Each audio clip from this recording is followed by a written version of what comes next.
Welcome to my channel and welcome to this video where I'll be quickly explaining which stages of the veg farm you should run and which items in the shop are worth buying. Let's go over the shop first. And very simply, most of these are worth buying. You can about get 50 badges for 10 stamina if you farm it decently efficient, as you can see on the image to the right of the video. And as such, for example, the gold records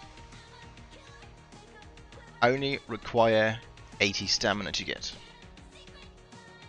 80 stamina is actually less than it would by far take you to buy them with gems. Just far out, so definitely buy those. The flow records are slightly less, so at about 100 stamina, but I'd say still very much worth it. So are the epic ability ones if you need them. I personally don't really. Maybe when I unlock Aurelius, but for the most part I will leave those alone. Epic Starymon, it's worth it, I think. But if you have a bunch of these lying around, you don't really have to. The 2-hour relic bonus can be very nice, but keep in mind that this will only really be worth it the moment that you can run a lot of the relics or the ritual miracles in quick succession. So it is worth buying, although I would keep them at hand until you can do it in a decent clear speed. The story vouchers are not really useful if you've been actively playing. They unlock parts of these stories in the Atlas from the previous event, which was the Osiris event. But if you've already completed that one, then these are entirely worthless for you at this point. And then we have the Hunter's Blind Box. This is basically your gambling option, as it can give you just about anything that you could get from the shop previously. I would not buy these unless you have the badges over and just have nothing to do with them. And of course we have the Esper. As I'm very much an advocate of free to play, I'd say take him if you can get him.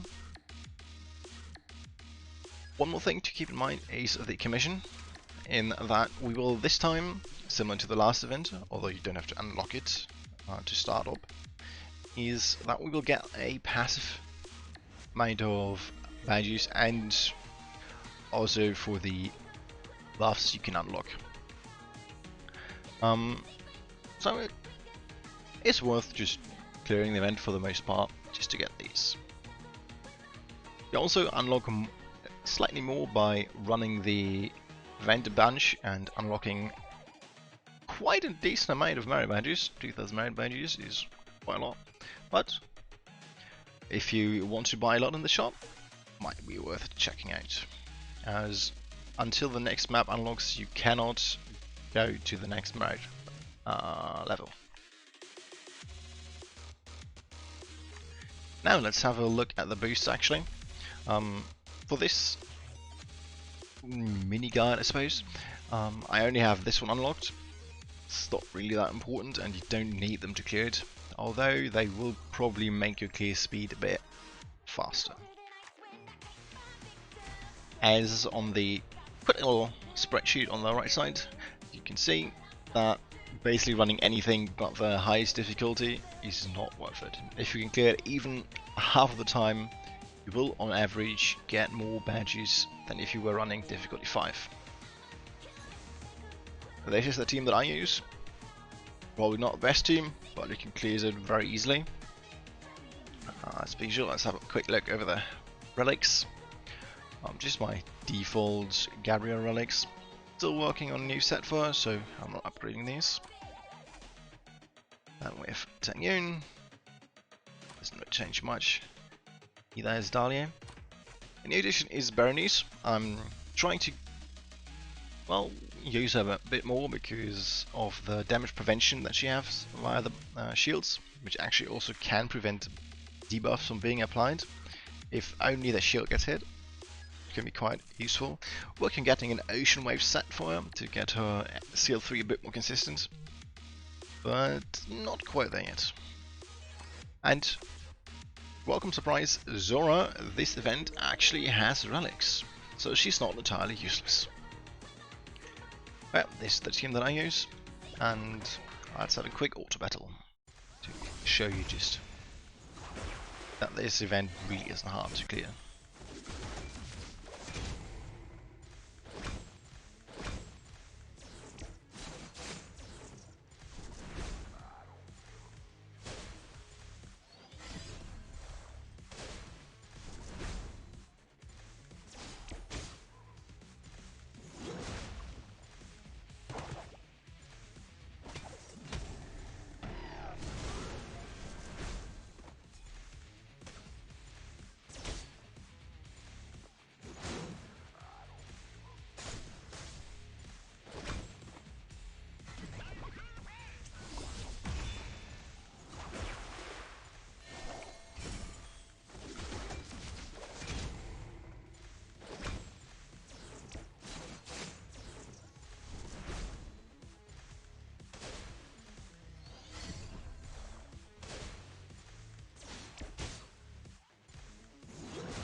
Especially for an event like this, it is useful having more espers that can deal damage to multiple enemies at the same time, but the only other option I currently have somewhat leveled up and build is Drew, and he does substantially less than Tengu.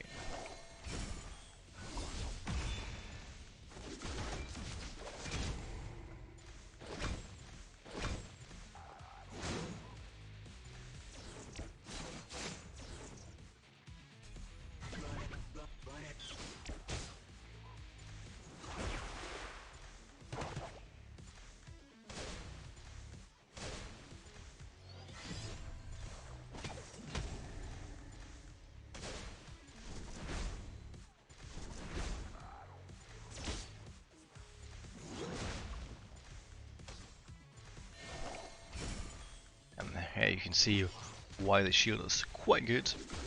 So this essentially means that my espers will not take damage for 2 turns.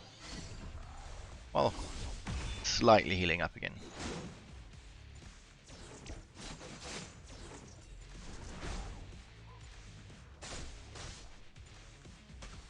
But this specifically is why I want an Ocean set on him, because that will actually give me about a slightly above 50% chance at having the cooldown reduction proc once or twice. Well, at least once during the turn cooldown for her skill 3, which will make this much more consistent.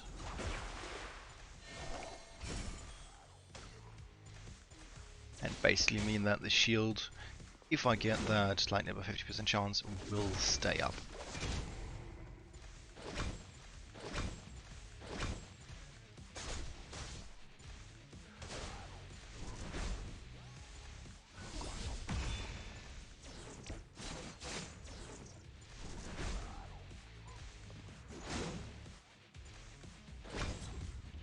And there you go. Not too hard of a fight. I'm more powerful. And that is an easy 50 badges.